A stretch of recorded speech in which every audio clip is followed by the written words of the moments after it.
The topic क्या है? Topic is NBFC. NBFC मतलब नॉन बैंकिंग फाइनेंस कंपनी। क्या? Non banking finance company. अब देखो ये वर्ड है फाइनेंस कंपनी, मतलब एक ऐसी कंपनी जो कौन सी कंपनी है? फाइनेंस कंपनी है, लेकिन वो कंपनी नॉन बैंकिंग है। क्या है? नॉन बैंकिंग है, मतलब एक ऐसी कंपनी, फाइनेंस कंपनी तो है लेकिन नॉन बैंकिंग है, बैंक नहीं है ना, जिसको हम बोलते हैं एनबीएफसी। फाइनेंस का काम करेगी ये तो कंफर्म्ड है, लेकिन बैंक नहीं है, इसका मतलब एनबीएफसी। तो इंडिया के अंदर जो कंपनीज होती है ना, इंडिया के अंदर जो कंपनीज होती हैं वो कैसे कैसे हो सकती हैं? या तो आपका बैंक है वो भी क्या होगा? वो भी क्या होगा? कंपनी होगा, ठीक है। और दूसरा आपका जो एनबीएफसी है वो भी क्या होगा? कंपनी होगा। एनबीएफसी भी क्या होगा? कंपनी होगा। और बैंक भी क्या होगा? कंपनी होगा। और तीसरा होता है एनबीएनएफसी। एनबीएनएफसी का मतलब क्या होगा? Non banking non finance company. Non banking non finance company. जितनी भी इंडिया के अंदर कंपनी है, मैं कहता हूं लिबर्टी शूज बना रही है ना, सैमसंग मोबाइल बना रहा है, पार्ले जी बिस्किट बना रहा है, तो ये सारी की सारी कंपनीज क्या है? एनबीएनएफसी। क्या? एनबीएनएफसी। वो एनबीएफसी नहीं है, मतलब वो फाइनेंस का काम नहीं करती है, अदर देन फाइनेंस वर्क करती है। कोई भी कंपनी जो फाइनेंस कंपनी नहीं है वो एनबीएनएफसी है। क्लियर? तो ब्रॉडली 3 तरीके की कंपनीज इंडिया के अंदर मेनली होती हैं। क्या क्या? बैंक्स, एनबीएफसी और एनबीएनएफसी। क्लियर हुई बात? अब बात करते हैं एनबीएफसी की। तो एनबीएफसी जो है उसको कौन कौन ऑपरेट करता है? ऑपरेट कौन कौन कर सकता है? कौन कौन रेगुलेट करता है? मतलब अगर हम कोई कंपनी बनाते हैं एनबीएफसी तो उसको रेगुलेट करेगा आरबीआई। कौन? आरबीआई मतलब रिजर्व बैंक ऑफ इंडिया। दूसरा कौन करेगा? एमसीए। कुछ कंपनीज को एमसीए भी रेगुलेट करता है। कंफर्म है कौन कौन सी कंपनीज को करता है? अगर मैं बात करूं निधि कंपनीज की, तो निधि कंपनीज आरबीआई से गवर्न नहीं होती, आरबीआई से ऑपरेट नहीं होती। हम आरबीआई में उसका कोई कंप्लायंस प्रोसीजर नहीं करते हैं, क्योंकि आरबीआई ने स्पेशल अपने नोटिफिकेशन में उसको एग्जेम्प्ट किया हुआ है। Clear? Section 8 micro finance companies as well. बात समझ में आई? ऐसे कुछ कंपनीज कौन ऑपरेट करता है? सेबी। सेबी भी करता है। सेबी का मतलब securities exchange board of India. Securities exchange board of India, SEBI भी क्या करता है? कुछ कंपनीज को रेगुलेट करता है। कौन सी कंपनीज? जैसे कोई कंपनी वेंचर कैपिटल की कंपनी है, वेंचर कैपिटल होता है एक, मर्चेंट बैंकिंग होता है, ठीक है। इन कंपनीज को कौन मेंटेन करेगा? सेबी करेगा, ठीक है। और कौन सा हो सकता है? आरबीआई हो सकता है, एमसी हो सकता है, सेबी हो सकता है। ऐसे बहुत सारे रेगुलेटर होते हैं। जैसे एक होता है आईआरडीए या फिर आईआरडीआई बोल सकते हो। इंश्योरेंस कंपनी को कौन मेंटेन करेगा? आईआरडीआई। क्लियर? तो ये रेगुलेटर है किसके? किसके? एनबीएफसी के। इसका मतलब क्या होगा कि जो फाइनेंस कंपनी है वो बहुत सारी कैटेगरी में हो सकती है, बहुत डिफरेंट कैटेगरीज में हो सकती हैं। मतलब ऐसी कंपनी जो लोन देने का काम कर रही है वो भी एनबीएफसी है। जो कंपनीज कोई भी शेयर मार्केट में डील कर रही है, सिक्योरिटीज में डील कर रही है, तो वो भी एनबीएफसी है। जैसे for example SBI mutual fund. SBI mutual fund company है। आईसीआईसीआई प्रूडेंशियल म्यूचुअल फंड, नाम सुना होगा इनका, जो शेयर मार्केट में डील करती है, लोगों से क्या करती है? पैसा कलेक्ट करती है। बजाज फिनसर्व नहीं, बजाज फिनसर्व नहीं करता ये काम, ठीक है। मतलब जो मैं बता रहा हूं, जैसे एसबीआई म्यूचुअल फंड है ना, आईसीआईसीआई प्रूडेंशियल म्यूचुअल फंड है। आपने देखा वो ग्रो का नाम सुना है आजकल, है ना? सभी ग्रो करो, तो वो क्या है आपका? बेसिकली, है ना? तो वो कंपनीज मतलब कहां पे रजिस्टर्ड होंगी? सेबी के पास। ऐसा क्यों किया गया भाई? आरबीआई में अलग हो रहा है रजिस्टर्ड, सेबी में अलग हो रहा है। इंश्योरेंस कोई कंपनी बन रही है तो वो आईआरडीए के पास जा रहा है ना? अच्छा एक और, अगर कोई कंपनी हाउसिंग कंपनी है, कोई कंपनी हाउसिंग कंपनी है, तो नेशनल हाउसिंग बैंक के पास रजिस्टर्ड होगी। किसके पास? नेशनल हाउसिंग बैंक के पास। भाई आरबीआई के ऊपर बर्डन को कम करने के लिए, आरबीआई के ऊपर बर्डन कम करने के लिए, है ना, और उनके कंप्लायंसेस को डिल्यूट ना हो, मतलब डबल कंप्लायंसेस कंपनी को ना करना पड़े, कंप्लायंस के जो बर्डन है उनको भी रिड्यूस करने के लिए सेपरेट इन कंपनी को सेपरेशन कर दिया, अलग कर दिया, एलोकेट कर दिया। डिफरेंट रेगुलेटर्स इनके ऊपर एक गवर्निंग बॉडी के फॉर्म में बना दिए गए। बात समझ में आई? तो इसका मतलब अगर कोई कंपनी हमने लोन की फॉर्म में बना रही है, मतलब कोई कंपनी लोन देगी तो वो कंपनी आरबीआई के पास रजिस्टर्ड होगी। क्लियर हुई बात? दूसरा, कोई कंपनी जैसे निधि कंपनी है, कुछ स्पेशल अप्रूवल की वजह से, एग्जामिशंस की वजह से, तो सिर्फ एमसीए ऑपरेट कर लेती है। बात समझ में आ रही है? निधि कंपनी कौन ऑपरेट कर रहा है? सिर्फ एमसीए। भाई कंप्लायंस की नीड नहीं आपको आरबीआई की, ठीक है। स्पेशल एग्जामिशन दे दी, आरबीआई ने बोल दिया कि नहीं आपने वहीं पे करा लो। क्यों बोल दिया? क्योंकि छोटे लेवल की कंपनी है भाई, इतना बड़ा लेवल नहीं है कि आप इतनी सारी हमारे कंप्लायंसेस नहीं झेल पाएंगे। हमारे कंप्लायंस, क्योंकि हमारे जो रिटर्न्स हैं वो एक हैवी रिटर्न्स हैं और वो आपके ऊपर आपके बस की बात नहीं है, तो आप अभी क्या करो? एमसीए के पास ही रहो, ठीक है। छोटी कंपनीज हैं। ऐसे सेबी के को स्पेशल पावर दे दी कि जो कंपनीज आपके अंडर में आती है उनको रेगुलेट आप ही करोगे, हम नहीं करेंगे। तो क्या ऐसा है कि भाई आरबीआई और सेबी दोनों की परमिशन लेनी पड़ेगी? आंसर इज नो, दोनों की नहीं लेनी पड़ेगी, सिर्फ एक ही पर्सन से काम चल जाएगा, एक ही रेगुलेटर के पास आप अपनी एप्लीकेशन सबमिट कराओ, दैट्स इट, और आपका काम हो जाने वाला है। क्लियर? ऐसे ही एनएचबी, एनएचबी मतलब नेशनल हाउसिंग बैंक, कोई भी हाउसिंग कंपनी बनेगी, हाउसिंग कंपनी जैसे हीरो हाउसिंग है, और भी बहुत सारे नाम मार्केट में होते हैं, हीरो हाउसिंग फाइनेंस लिमिटेड नाम सुना होगा आपने, ऐसे कंपनीज बहुत सारी जो होम लोन करती हैं कंपनीज, आवास फाइनेंस है ना, आवास फाइनेंस, ये जो कंपनीज हाउसिंग फाइनेंस कंपनी किसके पास रजिस्टर्ड है? आरबीआई के पास रजिस्टर्ड नहीं है, वो किसके पास? नेशनल हाउसिंग बैंक के पास रजिस्टर्ड है, एनएचबी के पास रजिस्टर्ड है। तो ये सारी सारी अल्टीमेटली क्या है? फाइनेंस कंपनी है। ठीक है, फाइनेंस का मतलब सिर्फ लोन देना नहीं होता, एवरीथिंग इज फाइनेंस। कोई कंपनी इन्वेस्टमेंट का काम कर रही है, वो भी क्या कर रही है? फाइनेंस कर रही है। क्लियर हुई बातें? अब निधि कंपनी भी तो एक तरीके से क्या है? फाइनेंस कंपनी है। ठीक है, जो लैंडिंग का बिजनेस कर रही है। बात क्लियर हुई? तो आगे चलते हैं। ये सारी बातें हैं आपकी कंपनीज को लेकर के। तीन तरह की कंपनी मिलनी है, बैंक, एनबीएफसी और एनबीएनएफसी। जो कंपनीज एनबीएफसी नहीं है, बैंक नहीं है, वो क्या है? सारी की सारी कंपनीज एनबीएनएफसी है। अच्छा, एनबीएनएफसी कंपनीज को कौन ऑपरेट करता है? कौन रेगुलेट करेगा? ऑब्वियसली बात एमसीए करेगा। कोई आरबीआई के पास थोड़ी ना जाना पड़ेगा इसके लिए। क्यों? क्योंकि वो लोन कंपनी तो है, लेंडिंग कंपनी नहीं है, और जो लेंडिंग कंपनी नहीं है, लोन कंपनी नहीं है, उसको आरबीआई की जरूरत नहीं है। इसका मतलब एनबीएनएफसी कंपनीज को आरबीआई का कोई स्पेशल अप्रूवल नहीं चाहिए। कोई भी आप अपना मतलब सीधा अपना एमसीए पे कंपनी को रजिस्टर कराओ, और एमसीए के जो कंप्लायंसेस हैं, आरओसी के जो कंप्लायंसेस वो मेंटेन करते रहो। बात क्लियर हुई?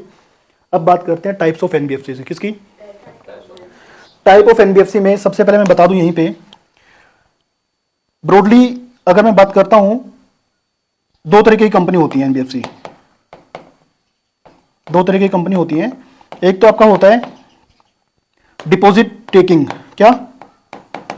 डिपॉजिट टेकिंग एनबीएफसीज, जो क्या लेंगी? डिपॉजिट लेंगी मार्केट से। और दूसरा कौन सा होगा? Non deposit taking. कौन सी? नॉन डिपॉजिट टेकिंग एनबीएफसी बोल दो, या फिर नॉन डिपॉजिट एक्सेप्टिंग कंपनी बोल दो, जो डिपॉजिट एक्सेप्ट नहीं करती, पब्लिक डिपॉजिट नहीं लेती। ठीक है, वो कंपनीज हमारी होंगी एनबीएफसी की। मतलब एनबीएफसी सिर्फ दो ही तरीके की होती हैं, या तो कोई डिपॉजिट लेती होगी या फिर डिपॉजिट नहीं लेती होगी। ठीक है, ये मैं बता रहा हूं आपको लायबिलिटी के बेस पे। किसके बेस पे? लायबिलिटी के बेस पे, कि लायबिलिटी कैसी होती है, या तो वो डिपॉजिट ले रही होंगी या फिर डिपॉजिट नहीं ले रही होंगी। ठीक है, देने वाली बात नहीं, लेने वाली बात है। बात क्लियर रही? डिपॉजिट कोई नहीं देता। ठीक है, लेकिन अगर मैं ब्रॉडली बात करता हूं कि एक्टिविटी के बेस पे कंपनीज कितने टाइप की हैं, एक्टिविटीज के बेस पे कंपनीज कितने टाइप की हैं, तो एक एक करके डिस्कस करते हैं। सबसे पहले लिखा है एसेट फाइनेंस कंपनी। क्या? एसेट फाइनेंस कंपनी, एएफसी बोलते हैं शॉर्ट फॉर्म में। केएफसी नहीं कह रहा हूं, एएफसी कह रहा हूं। ठीक है, एएफसी। एएफसी का मतलब क्या हुआ? Asset finance company. NBFC, AFC, asset finance company, ऐसी कंपनी जो स्पेशली जिसका प्रिंसिपल बिजनेस क्या होगा? फिजिकल एसेट्स को लोन करना होगा। फिजिकल एसेट्स को लोन करना होगा to support the economic activity. क्या? To support the economic activity. For example, मैं क्या कर रहा हूं? एक मशीनरी खरीद रहा हूं अपने बिजनेस के लिए। मुझे मशीनरी खरीदना है, तो मशीनरी से मैं क्या करूंगा? गुड्स प्रोड्यूस करूंगा, गुड्स मैन्युफैक्चर करूंगा। ठीक है, तो इकोनॉमिक को सपोर्ट हुआ। ठीक है, रेवेन्यू जनरेट हो रहा है, इनकम जनरेट हो रही है। तो 60% जो उसका प्रिंसिपल बिजनेस है ना लोन देने का, वो क्या लोन देगा? मशीनरीज को लोन देगा। मैं एक फार्मर हूं, मुझे ट्रैक्टर खरीदना है, तो मैं इकोनॉमी को सपोर्ट कर रहा हूं, मुझे उसके बेनिफिट हो रहा है। ठीक है, बात समझ में आई? ट्रैक्टर, कोई व्हीकल, मैं कमर्शियल व्हीकल परचेज कर रहा हूं, कोई मशीनरी में परचेज कर रहा हूं। हाँ, मैंने जेसीबी खरीदा, जेसीबी तो जानते हो नाम। ठीक है, जेसीबी खरीदा, और मैं क्या कर रहा हूं? एक ऐसा काम कर रहा हूं जो मतलब एक एक्टिविटी का पार्ट है। तो मेरा प्रिंसिपल बिजनेस क्या हो मेरी कंपनी का? कि मैं ऐसे एसेट्स को फाइनेंस करता हूं जो फिजिकल एसेट्स हैं। एसेट्स कई तरीके की होती हैं, मूवेबल, इमूवेबल, है ना, समझो बात को। लेकिन फिजिकल एसेट्स को मैं क्या कर रहा हूं? लोन कर रहा हूं। तो इसका मतलब मेरी कंपनी एएफसी है, एसेट फाइनेंस कंपनी। नाम से क्लियर हो रहा है, समझ में बात आ रही है? Asset finance company.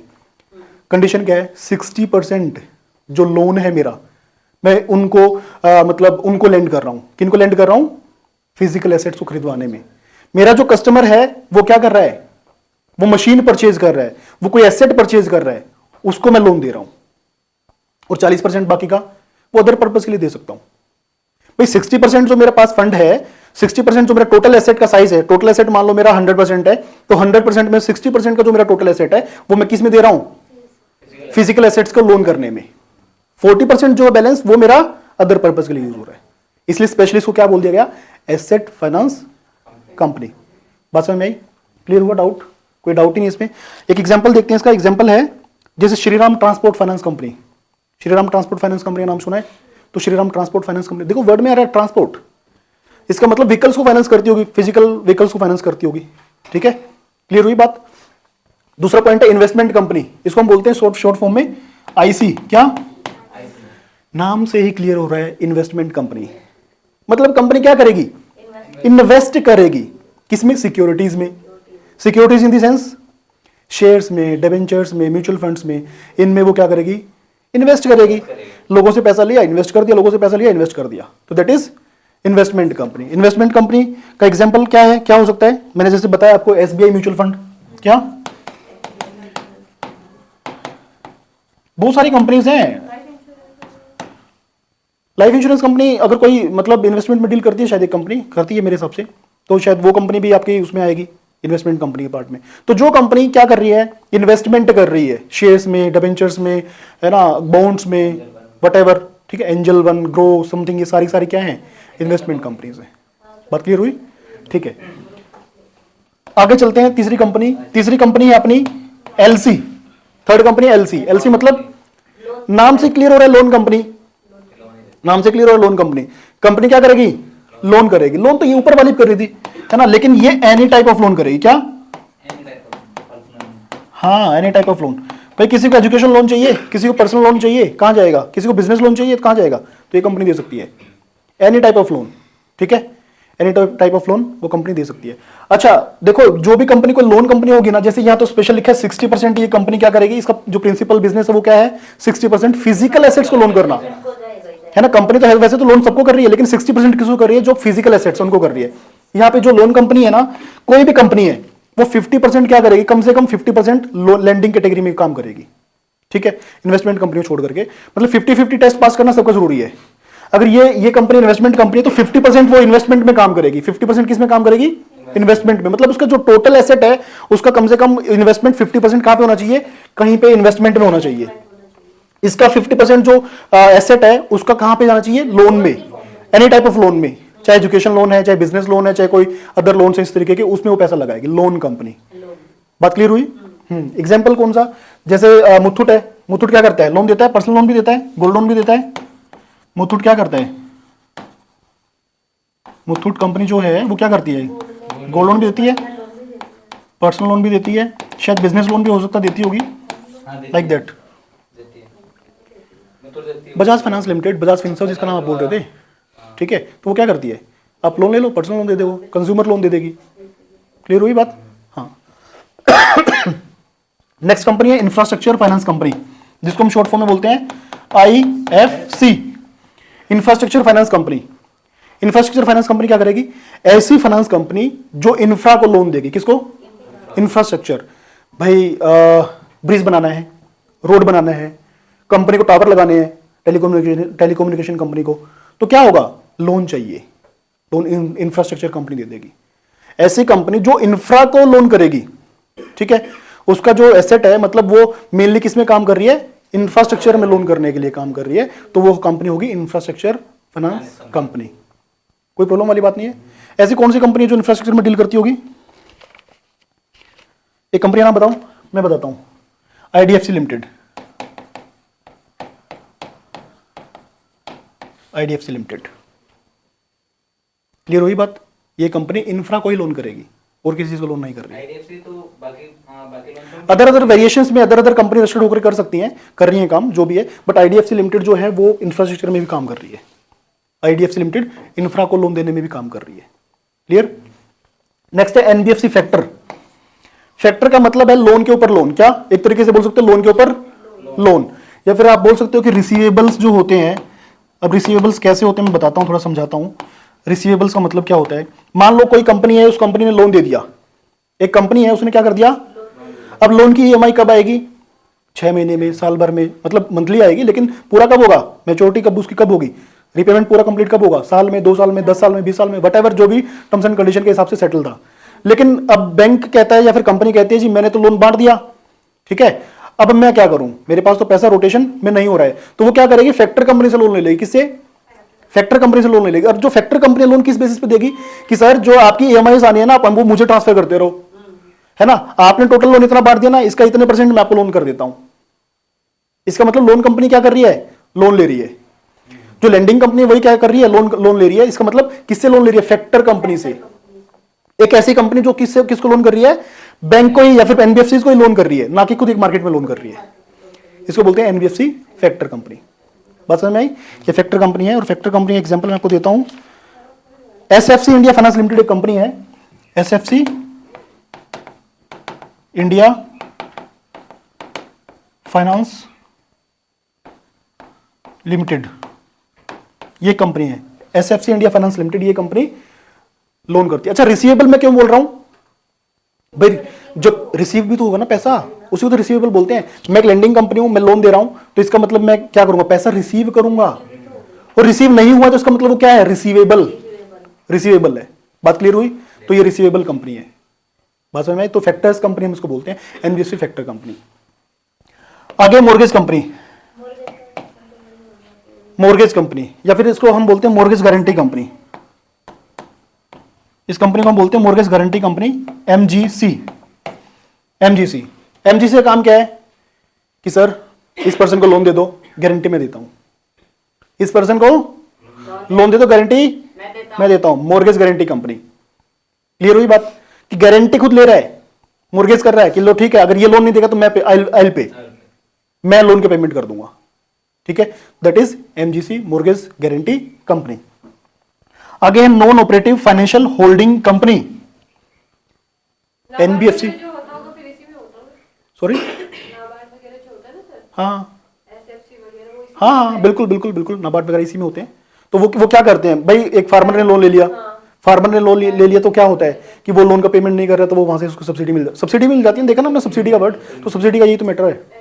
हाँ, बात क्लियर हुई? ठीक है, नेक्स्ट चलते हैं। NOFHC, non operative financial holding company. Non operative financial holding company, company जो एनबीएफसी है, ये सारी कंपनी, ये जो सारी कंपनी है, ये कंपनी बैंक की फॉर्म में काम नहीं कर रही है। बैंक की फॉर्म में काम नहीं कर रही, क्योंकि बैंक नहीं है, ठीक है। लेकिन ये कंपनी क्या है? होल्ड कर सकती है किसी बैंक को, होल्ड कर सकती है किसी बैंक को। देखो लिखा है होल्डिंग, ठीक है। मेजोरिटी ऑफ शेयर्स किसी बैंक के, या फिर ये कंपनी अपना नया बैंक सेटअप कर सकती है। एग्जांपल दूं, पेटीएम। पेटीएम ने क्या किया? पेटीएम पेमेंट्स बैंक कर लिया, किया ना। एयरटेल ने क्या किया? पेमेंट बैंक किया ना। फोन पे ने भी आई थिंक कोई बैंक ओपन किया होगा, नहीं किया। फोन पे ने नहीं किया, हाँ, फोन पे ने नहीं किया, बिल्कुल सही बात है। और लेकिन पेटीएम ने किया हुआ है। तो वो सारा क्या है आपका? वो बेसिकली वो जो कंपनी कौन सी है, 197 करके कंपनी है पेटीएम की, जो मेन कंपनी है, ठीक है। तो वो कंपनी ने क्या किया? होल्ड कर लिया पेमेंट, जो पेमेंट पेटीएम बैंक है, पेटीएम पेमेंट्स बैंक के ऊपर होल्ड कर लिया। तो इसका मतलब कंपनी है, लेकिन कंपनी ने क्या किया? होल्ड करके एक बैंक ओपन कर लिया। उसके जो शेयर्स है किसके पास हैं? अब उस पेटीएम जो 197 कंपनी उसके पास है, उस बैंक के शेयर्स उसके पास है, मेजोरिटी ऑफ शेयर होल्डिंग्स, ठीक है। तो जब होल्ड किया तो क्या बना? होल्डिंग, ठीक है। बात क्लियर हुई? Holding. Non operative, non operative का मतलब कि वो फाइनेंस में काम नहीं कर रही है उस फील्ड में जिसमें बैंक काम कर रहा है, ठीक है, लेकिन होल्डिंग कंपनी है, होल्ड कर रही है। बात समझ में आई? चलते हैं नेक्स्ट टॉपिक पे। NBFC account aggregator. NBFC account aggregator एक काफी इंपॉर्टेंट पॉइंट है और लेटेस्ट इंट्रोड्यूस हुआ है कुछ सालों पहले ही। तो इसका मतलब ये होता है कि जब भी हम किसी बैंक के पास, किसी कंपनी के पास लोन लेने के लिए जाते हैं, अगर मुझे एक जगह से लोन नहीं मिला तो मेरा फाइल रिजेक्ट हो जाएगा। मैं दूसरी जगह जाऊंगा तो वहां पे अपने डॉक्यूमेंट सबमिट करूंगा। पहले भी मैंने डॉक्यूमेंट सबमिट किए, दोबारा से फिर मैं एप्लीकेशन फॉर्म फिल कर रहा हूँ, फिर डॉक्यूमेंट दे रहा हूँ। तीसरी जगह वहां पे रिजेक्ट होगा, तीसरी जगह जाऊंगा। लेकिन ऐसा नहीं करना चाहिए। हमने मतलब लोगों ने क्या किया, एक अकाउंट एग्रीगेटर कंपनी बनाई। आरबीआई ने एक कॉन्सेप्ट इंट्रोड्यूस किया, दैट इज अकाउंट एग्रीगेटर। आपकी कॉन्सेंट के साथ, है ना, विद योर कॉन्सेंट, क्या हुआ कि सारा का सारा डेटा एक डिजिटल प्लेटफॉर्म पे सेट कर दिया गया और वो ऑटोमेटिकली हर जगह आपके एप्लीकेशन को सेट कर रहा है। एग्जाम्पल फोन पे, अगेन पेटीएम। अगर आप पेटीएम पे देखो, पेटीएम लोन का ऑप्शन आता है, ठीक है। एक आपने वर्ड सुना, बजाज मार्केट्स, बजाज मार्केट्स करके, इनके पास क्या होते हैं, बहुत सारे लेंडर्स होते हैं, तो सबके पास एप्लीकेशन सबमिट कर देंगे। क्लियर हुई बात? तो जहां पे सबमिट कर देंगे, जहां से आपका सैंक्शन हो रहा है वो बता देंगे ऑटोमेटिकली, यहां से आपका लोन सैंक्शन हो सकता है, यहां पे हायर चांसेस हैं, तो वहां से आपको लोन डिसबर्स करा देंगे। That is account aggregator. Aggregate कर दिया चीजों को, एक अकाउंट बना करके, एक डिजिटल प्लेटफॉर्म बना करके क्या कर दिया, चीजों को एग्रीगेट कर दिया। क्लियर हुई बात? नेक्स्ट है अपना एनबीएफसी P2P। P2P का मतलब है पीयर टू पीयर। क्या? Peer to peer. Peer to peer क्या होता है? जहां पे लेंडर और बोरोवर को मिलाया जाता है ना, दोनों को मतलब आपस में मिलाया जाता है कि सर आप इनसे लोन ले सकते हो। लेंडिंग कार्ड क्या करता है, फेयर सेंट क्या करता है, ये क्या करते हैं, बहुत सारे ऐसे प्लेटफॉर्म्स हैं जो काम ही यही करते हैं। एक टेक्नोलॉजी प्लेटफॉर्म बिल्डअप कर लिया कि लेंडर्स कोई और है, बोरोवर कोई और है, पब्लिक इज बोरोवर, तो दोनों को आपस में मिलाया जा रहा है कि ठीक है भाई साहब आप लोन ले लो, आप अपना बीच में जो कमीशन इंसेंटिव है वो अपना वो चार्ज कर रहे हैं। That is P2P, peer to peer. असल में लेंडिंग कार्ड भी ऐसे करता है, फेयर सेंट भी ऐसे करता है, बहुत सारे एग्जांपल मिल जाएंगे मार्केट में और भी। तो ये जो कुछ वेल नोन एग्जांपल है, और ये है एनबीएफसी एमएफआई। ये तो आपको पूछने की जरूरत नहीं है मेरे हिसाब से। एनबीएफसी एमएफआई का मतलब क्या होता है, micro finance institution. NBFC MFI micro finance company बनाओगे तो वो क्या होगा, किसके लिए बना रहे हो, लोन देने के लिए तो बना रहे हो, छोटे लोन देने के लिए बना रहे हो, माइक्रो फाइनेंस छोटे लोन देने के लिए बना रहे हो। आपको पता है हाउस होल्ड इनकम कितनी चाहिए, 3 लाख होनी चाहिए, ठीक है, वो सारी चीजें आपको पता है। तो ये एनबीएफसी एमएफआई मैं कह रहा हूं, और मैं सेक्शन 8 कंपनी भी कह रहा हूं कि उसमें भी हम लोन दे सकते हैं। देखो सेक्शन 8 कंपनी भी एनबीएफसी सॉरी एमएफआई है, वो भी एमएफआई है। वो क्यों एमएफआई है, क्योंकि वो पुअर पीपल को लोन देने के लिए बनाई गई है, लेकिन वो सोशल मोटिव से है। किससे? लेकिन अगर आप एक ऐसी एमएफआई बनाना चाहते हो जो प्रॉफिट मोटिव में हो, तो आपको एनबीएफसी एमएफआई बनाना पड़ेगा, एनबीएफसी एमएफआई बनाना पड़ेगा। बात क्लियर हुआ कि आप अगर सोशल मोटिव में जाना चाहते हो तो सेक्शन 8 माइक्रो फाइनेंस बना सकते हो, इट इज पॉसिबल। लेकिन अगर आप किस में जाना चाहते हो, प्रॉफिट मोटिव में, डायरेक्टली प्रॉफिट आपको अर्न करना, कोई प्रॉब्लम वाली बात ही नहीं, आप करो ना। किसने मना किया है? 5 करोड़ से कंपनी बनाओ एमएफआई। 5 करोड़ क्या, net on fund. Net on fund का मतलब क्या होता है? अगर कोई कंपनी नई कंपनी रजिस्टर हो रही है तो नेट ऑन फंड का मतलब क्या होगा, नेट ऑन फंड का मतलब क्या होगा, एक ऐसी कंपनी जिसमें पेड अप कैपिटल, क्या, नई कंपनी के लिए तो कोई प्रॉफिट होता ही नहीं है ना, पेड अप कैपिटल ही क्या बनेगा, नेट ऑन फंड बनेगा। और उसके बाद उसको आगे देखना हो तो क्या होगा, उसके जो प्रॉफिट्स हैं जिसको हम फ्री रिजर्व्स भी बोलते हैं। फ्री रिजर्व्स का मतलब होता है कि इन रिजर्व्स को हम कहीं भी फ्रीली यूज कर सकते हैं, उसको भी हम ऐड करते हैं नेट ऑन फंड की डेफिनेशन के अंदर। समझ में बात आई? तो इसका मतलब नेट ऑन फंड का मतलब क्या है, शुरू में जब कोई कंपनी हम बना रहे हैं तो पेड अप कैपिटल का मतलब क्या होता है, जो डायरेक्टर्स की जेब से पैसा लगता है या फिर शेयर होल्डर्स की जेब से पैसा लगता है, उसको ऐसे बोल सकते हो। जो पर्सन इक्विटी की फॉर्म में पैसा लगा रहे हैं उसको पेड अप कैपिटल बोलते हैं। Paid up equity share capital आप सब पूरा बोल सकते हो, paid up equity share capital आप इसको पूरा बोल सकते हो। अच्छा, पेड अप कैपिटल आपका नहीं है तो क्या नेट ऑन फंड पूरा होगा? कैसे होगा? नहीं होगा। तो क्या आप आरबीआई पास जाओगे? क्या करने जाओगे? जब होगा इनको टाइम के लिए क्या करने जाओगे? मुंह दिखाने थोड़ी जाएंगे। ठीक है, तो ऑब्वियस बात है, नेट ऑन फंड पहले क्या होना चाहिए आपका, कंप्लीट होना चाहिए, तभी जाकर के आप क्या करोगे, आरबीआई को अप्रूवल लेने के लिए जाओ। किसकी अप्रूवल लेने के लिए जाओगे? सर्टिफिकेट ऑफ रजिस्ट्रेशन की। किसकी? सर्टिफिकेट ऑफ रजिस्ट्रेशन की। तो सीओआर बोलते हैं उसको शॉर्ट फॉर्म में, क्या, सीओआर। तो सीओआर का परमिशन कब मिलेगा आपको? जब आपका नेट ऑन फंड पूरा हो, और भी बहुत सारी कंडीशन जो आपको पूरी करनी पड़ेंगी, तभी जाकर के आपको क्या मिलेगा, सीओआर मिलेगा। सीओआर का मतलब सर्टिफिकेट ऑफ रजिस्ट्रेशन आरबीआई से मिलेगा। क्लियर करना होगा, व्हाइट मनी है सारे ये, राइट, सब कुछ क्लियर करना पड़ेगा। ऐसा नहीं है कि एवरीथिंग आपको बताना पड़ेगा। आपका मतलब सोर्स ऑफ इनकम क्या है, आपका क्रेडिट स्कोर कितना है, आपका नेटवर्थ कितना है, आपने नेट ऑन फंड जमा कराया तो आपका ऑडिटर सर्टिफिकेट आपको लगाना पड़ेगा। ऐसा नहीं है कि भाई आपने बैंक से भी आपको एक एनओसी लेना पड़ेगा, आपको स्पेशल उसमें एक मतलब पेपर पे लिखवाना पड़ेगा, बैंक से भी फुल डिक्लेरेशन लेना पड़ेगा, डिक्लेरेशन बैंक से कि मतलब they have deposited the money. ठीक है, तो 5 करोड़ जो जमा होगा खाते में। लेकिन क्या 5 करोड़ से काम चल जाएगा? ये तो मिनिमम कंडीशन है, कंपनी एमएफआई बनाने के लिए मिनिमम कंडीशन है। बात समझ में आई? अब क्वेश्चन ये आता है कि जनरली किसी पर्सन को कोई कंपनी बनाना है, वो कहता है जी मुझे एनबीएफसी बनाना है। क्या बनाना है? एनबीएफसी बनाना है। तो एनबीएफसी बनाने के लिए कौन सी कंपनी सूटेबल है, कौन सी कंपनी ओपन करे? अब जैसे ये कंपनीज को डिस्कशन हमने किया यहाँ पे, ये कंपनीज बहुत सारी कंपनीज हैं। अब यहाँ पे आप खुद देख के बताओ कि इसमें कौन सी कंपनी ऐसी है जो सुटेबली कोई पर्सन बना सकता है। वो कहता है जी मैं वेरियस एक्टिविटीज में काम करना चाहता हूँ, वेरियस एक्टिविटीज में, कि क्लाइंट के माइंड में सिर्फ इतना सा होता है, कस्टमर के माइंड में इतना सा होता है कि हमें क्या करना है, एक लोन कंपनी बनाना है, मतलब लोन देने वाली कंपनी बनानी है, हमने लोन देना है। तो बेस्ट ऑप्शन है एलसी, ठीक है, एलसी, एलसी मतलब लोन कंपनी।